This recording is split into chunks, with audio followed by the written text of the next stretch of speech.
स्वाभाविक सी बात है, पहले भी आते रहे हैं, आज भी आए हैं, लेकिन आज आप एक ऐसे मौके पे आए हैं जब बागेश्वर धाम की लोकप्रियता अपने चरम पर पहुंच गई एक विवाद के बाद, जिसके बाद तमाम सवाल उठे, सब कुछ हुआ। लेकिन हम देख रहे हैं पहले कमलनाथ आए, अब आप आए, सवाल उठ रहे हैं कि आखिर राजनेता भी लगातार दरबार पहुंच रहे हैं। ये इस बात को मैं सिरे से खारिज करता हूं कि पहले कमलनाथ आए इसलिए बाद में आया। मैं इस स्थान के साथ मेरे आने से पहले मेरी धर्मपत्नी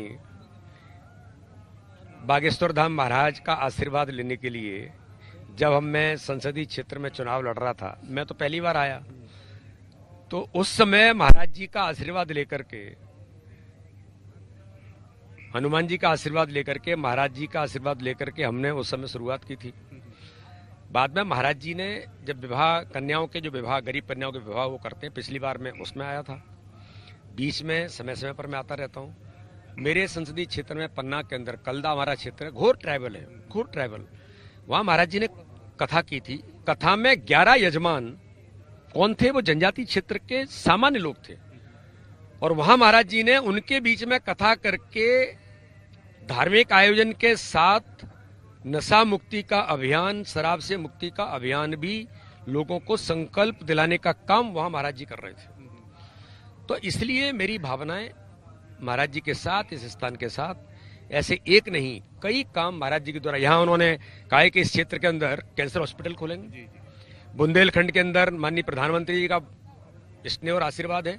वो बुंदेलखंड पर जब कैन बेतवा लिंक परियोजना में 44,605 करोड़ का माननीय प्रधानमंत्री इस बुंदेलखंड की गरीबी को, इस बुंदेलखंड के जिसको हम कहते हैं कि सूखा बुंदेलखंड, अभी हरा भरा और समृद्ध बुंदेलखंड बनाने का माननीय प्रधानमंत्री एक ऐतिहासिक कदम उठा रहे हैं। तो आज इस दिशा में हेल्थ एजुकेशन को लेकर के भी माननीय प्रधानमंत्री और हम सब लोग जिस दिशा में बुंदेलखंड के क्षेत्र को आगे ले जाने चाहते हैं, धीरेन्द्र शास्त्री जी अपने अनुयायियों से प्रयास कर रहे हैं कि यहाँ पर कैंसर हॉस्पिटल बने। तो एक ऐतिहासिक काम इस क्षेत्र के लिए महाराज जी के स्नेह और आशीर्वाद से भी वो करने का जो प्रयास कर रहे हैं बहुत महत्वपूर्ण। लेकिन आप लोग आते हैं तो आस्था, कांग्रेस के नेता आते हैं, जैसे अभी हाल में कमलनाथ आए तो कहा जाता है चुनाव आ गया इसलिए आ गए। आप स्टैंड पर रहिए ना, आप स्टैंड पर रहिए ना। मुंह में राम बगल में छुरी, एक और आप आते हैं यहां श्रद्धा का भाव प्रदर्शित करते हो, नेता प्रतिपक्ष आक्रमण करते हैं, आपके ही दल के हैं। राम मंदिर को आप नकारते हैं, राम सेतु को आप नकारते हैं, भारत के मान बिंदुओं पर आप आक्रमण करते हैं पॉलिटिकली। तो ये तो खतरनाक है ना।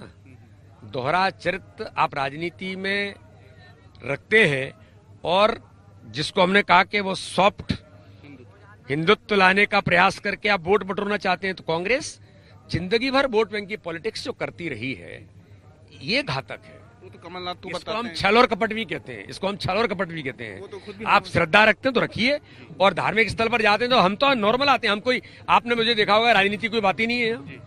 यहाँ तो भगवान का आशीर्वाद लिया, हनुमान जी का आशीर्वाद लिया और अपने काम में जुट गए। अच्छा, तो अभी अगर हम बात करें तो हनुमान जी के भक्त भी अपने आप को बताते हैं कमलनाथ, और अब तो उनके नाम के साथ भावी मुख्यमंत्री भी जोड़ा जाने लगा है। अब ये भावी और अवश्य भावी अवश्य संभावी, अब इसके बारे में इस स्थान पर मैं किसी राजनीतिक दल के नेता की आलोचना करूं तो मुझे लगता है ठीक नहीं है। अगर वो भावी हैं तो मैं उनको मुबारकबाद देता हूं, और सपनों में कोई मुख्यमंत्री बनता है जो कई महीनों से, कई सालों से बन रहे हैं, वो जब से सत्ता गई है तब से उनको सपना आता है। अगर कोई सपने में देखे तो हमें क्या कष्ट है।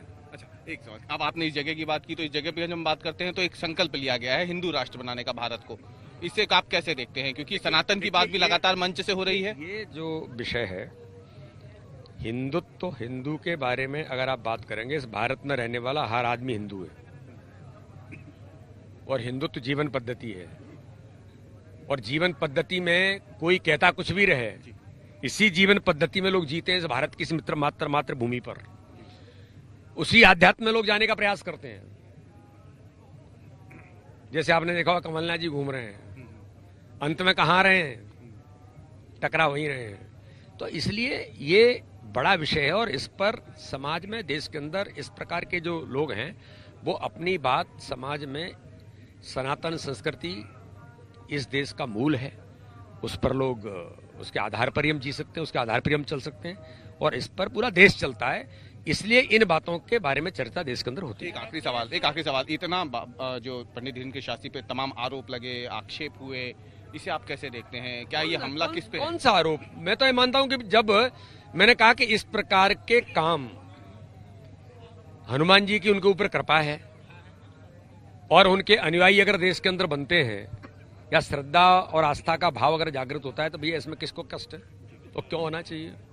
हाँ, ऐसा काम कोई उन्होंने किया है क्या? मैंने तो इतने उदाहरण दे दिए कि वो आज किस प्रकार से मेडिकल के लिए, हेल्थ के लिए, इस क्षेत्र में गरीबों के लिए, गरीब कन्याओं के विवाह अभी हो रहे हैं, अभी करने वाले हैं, 18 तारीख को हम लोग सब सम्मिलित होंगे। तो ये इतने काम करने का प्रयास उनके द्वारा अगर इस क्षेत्र के अंदर है और देश और दुनिया के लोग अगर उनके साथ श्रद्धा और भाव रखते हैं तो मुझे लगता है किसी के पेट में दर्द नहीं होना चाहिए। तो भाजपा को क्या उनका आशीर्वाद मिलेगा 2023 विधानसभा चुनाव में? भाजपा को हमेशा आशीर्वाद है।